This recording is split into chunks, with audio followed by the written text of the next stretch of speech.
reaction and then streaks going into where the objects had been.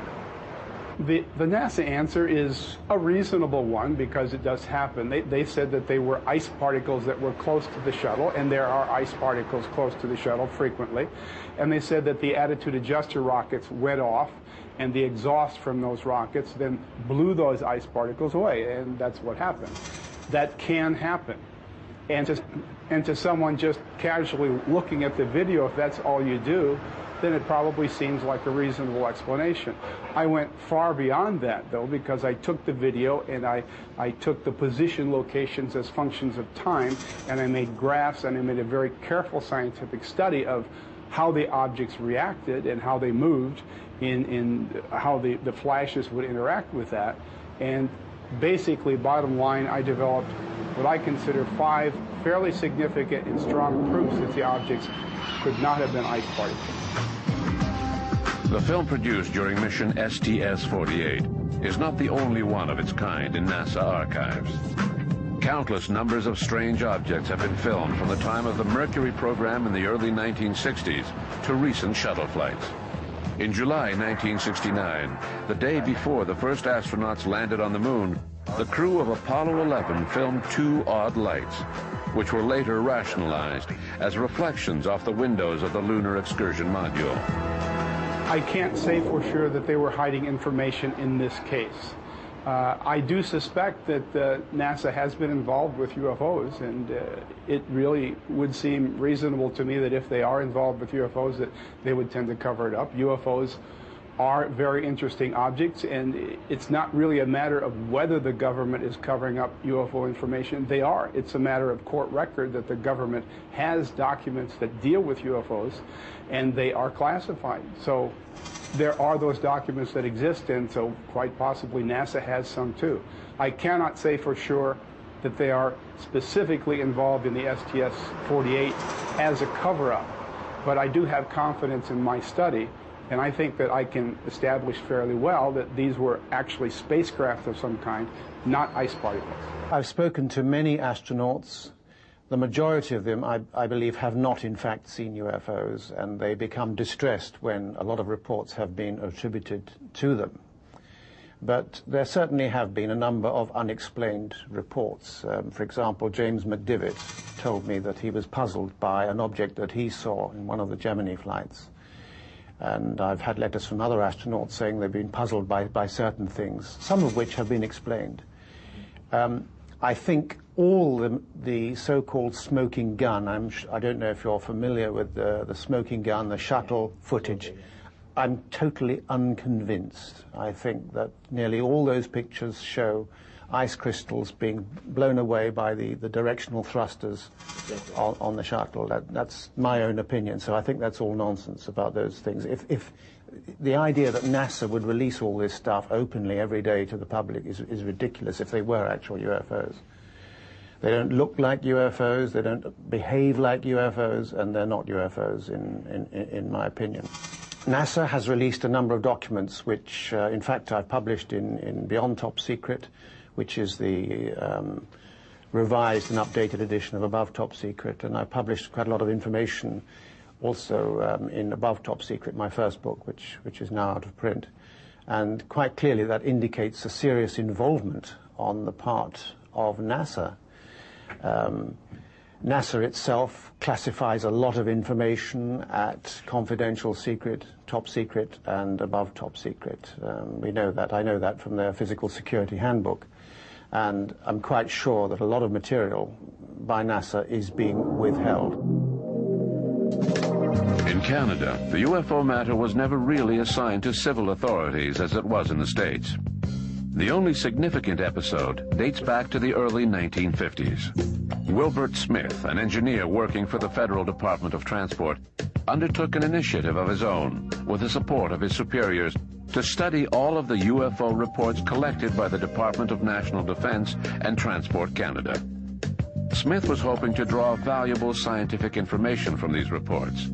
His study was known as Project Magnet. In 1950 and 51 and in 1952, Canadian scientist and government official Wilbert Smith with the Department of Transportation, had a very, very strong interest in UFOs. And I think what appears to be on his own initiative did a tremendous amount of research on this topic. Spoke to many American officials, including a defense scientist named Robert Sarbacher, who told him that UFOs in America were considered the highest matter of security.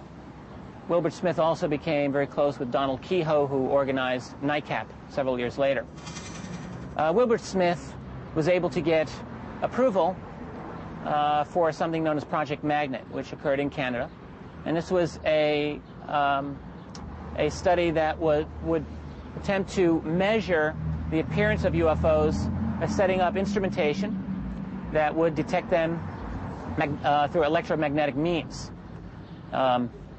It is believed, in fact, the project did record a success shortly before it was closed down in the early 1950s. It has been said that the project was going to be closed down anyway due to either lack of interest or an unwillingness on the part of the Canadian government to support the project. Following Project Magnet, it's very similar in a sense to the closing of Project Blue Book in the United States, which was basically a policy of debunking and shutting off of good UFO information. Smith did not hide the fact that he believed the UFOs were interplanetary craft.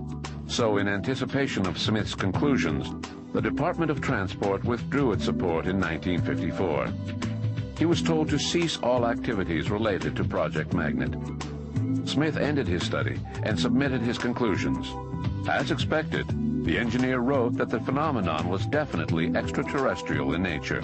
Another study was being carried out at the same time by the Second Story Committee, a joint venture by the Department of Transport and DND. This committee's conclusions were far more conservative. After that, UFOs were relegated to no man's land. The Department of Transport didn't want anything more to do with the matter, and DND didn't see the point in collecting these reports. In 1967, the reports were turned over to the Ottawa Herzberg Institute, part of the National Research Council.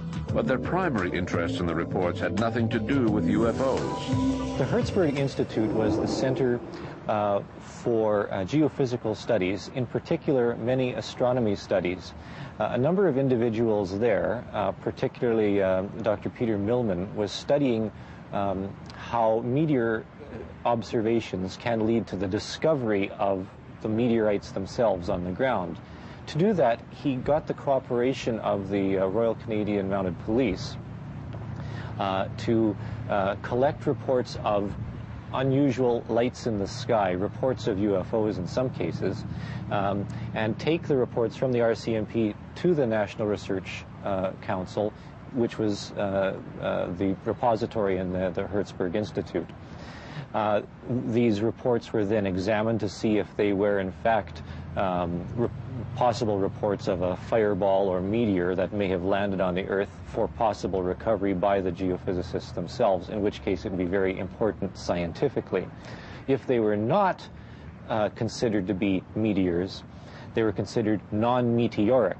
And the Herzberg Institute had a very small file every year of perhaps 20 to 30 cases of reports from people who had seen unusual objects in the sky which were not meteors and were something else, something much more mysterious. You see, the National Research Council itself was not interested in UFOs, but the possibility that UFO reports might lead to the recovery of meteorites. But in order to do so, they had to collect the case reports and the sighting reports themselves.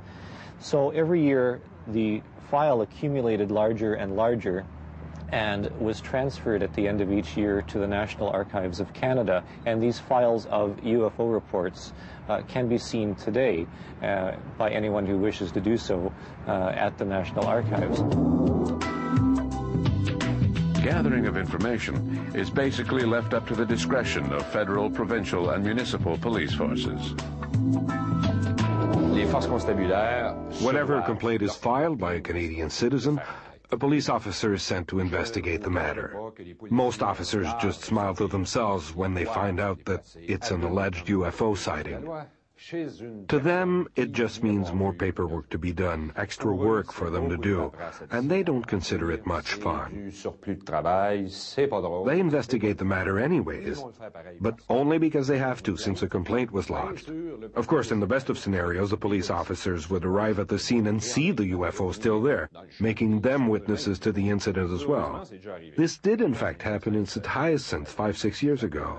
It also happened in Quebec City, in Cochrane, and in other places. It has certainly happened a lot more often than we think, but they never tell us about it.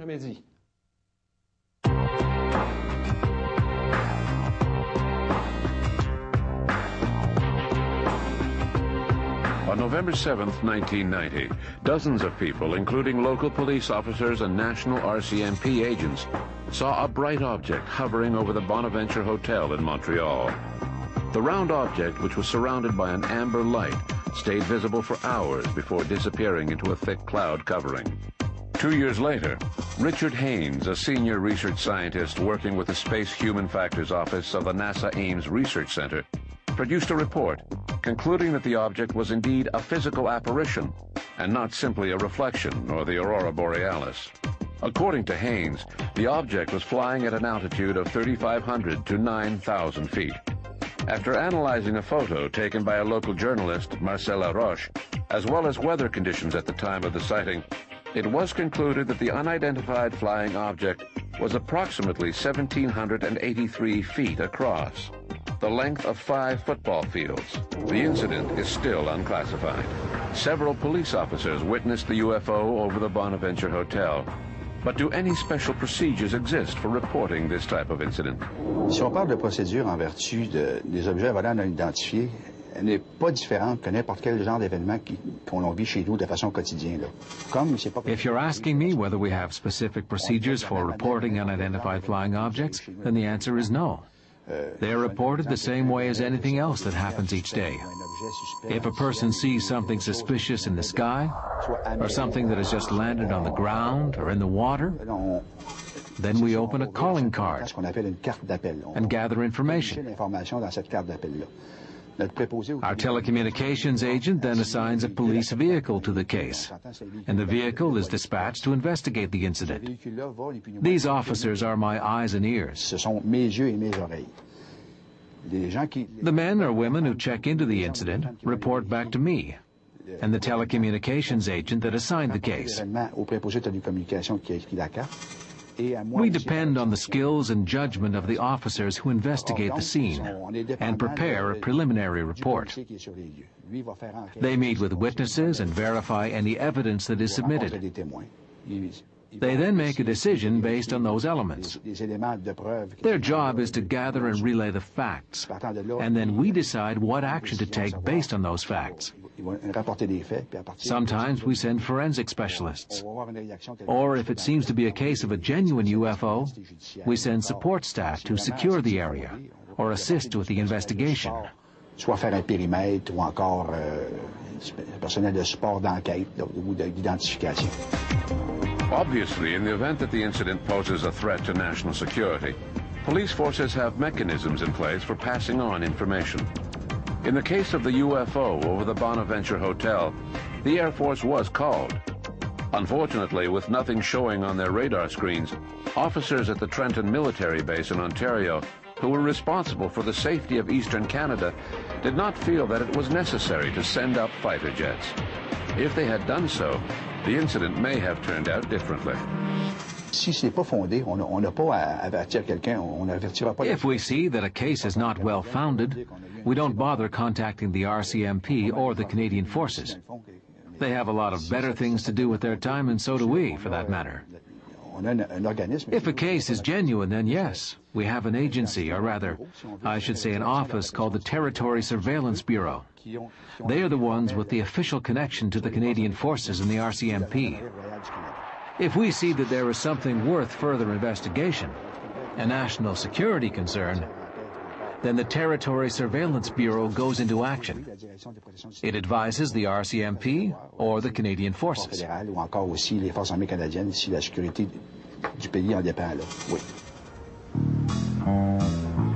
Much to the disappointment of UFO followers, Studying UFOs is neither the Army's job nor the job of the police. The Army's job is